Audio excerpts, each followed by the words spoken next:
Jamal Finkley, BlackTree TV, straight from Decatur. Where's greater? Marlon and known each other a minute. I live in Pasadena, the where it's shirt? greener. Yeah, Which Decatur? So I'm from Decatur, Georgia. Georgia. But then, where Jay and I lived for years was Pasadena, next to Terry and Rebecca. Yep. Yeah. Terry and Rebecca, when Jay and I weren't doing well in life, we were doing this after we lost a baby. You know who put us back together? Terry and Rebecca.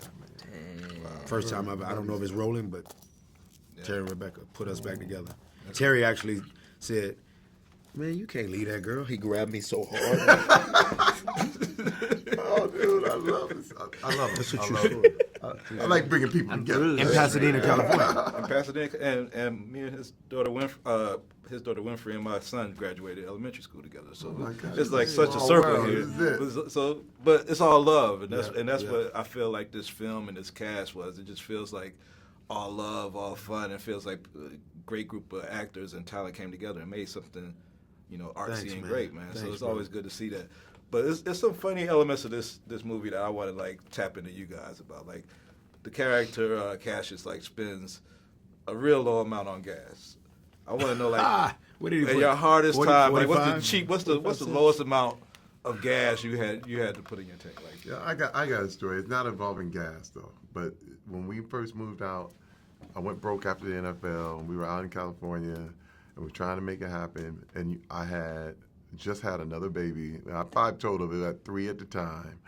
And there was pizza night, but we couldn't afford pizza.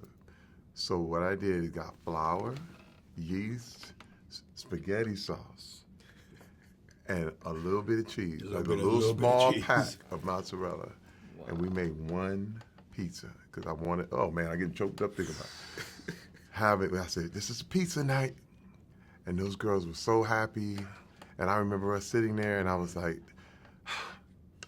man, I'm getting choked up. No, man. you should be, bro. I'm sorry. Why It you was apologizing so for that? special. It was so When was Father's when Day, you bro? made it. 2 days Yeah, I ago? know. Yeah, oh my I know. God. I'm like, oh, I get Don't emotional. get- But it was dope. That's dope. amazing because I made it, and I said they're gonna have this experience no matter what. Woo, that was. Because the reality of what happens is, somebody asked us earlier while they were saying, "Yo, so what's your first purchase out of your big paycheck?" And the reality is, the three of us as fathers, we're not. And my pops did okay in life. I mean, I say okay. He probably never made over $80,000, but for Decatur, that was fine. Yeah.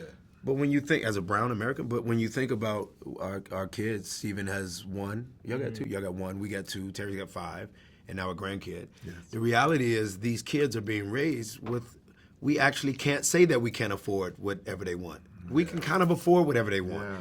So it's hard to not get choked up when you remember those moments where you're like, that was a moment I couldn't afford anything they wanted. Yeah. And that's kind of great because they need that groundedness, man. This is a generation where they grow up doing this. They know how to move. Oh, this is what they do. Yeah.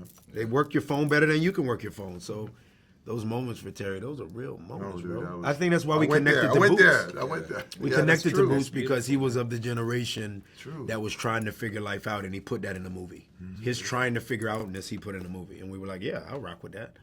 Now, Steve, I know a lot of us have had to use the white voice at one time or another, but has that been something You for you? use Have white you- voice, Mo? I mean, I call hey, Yeah.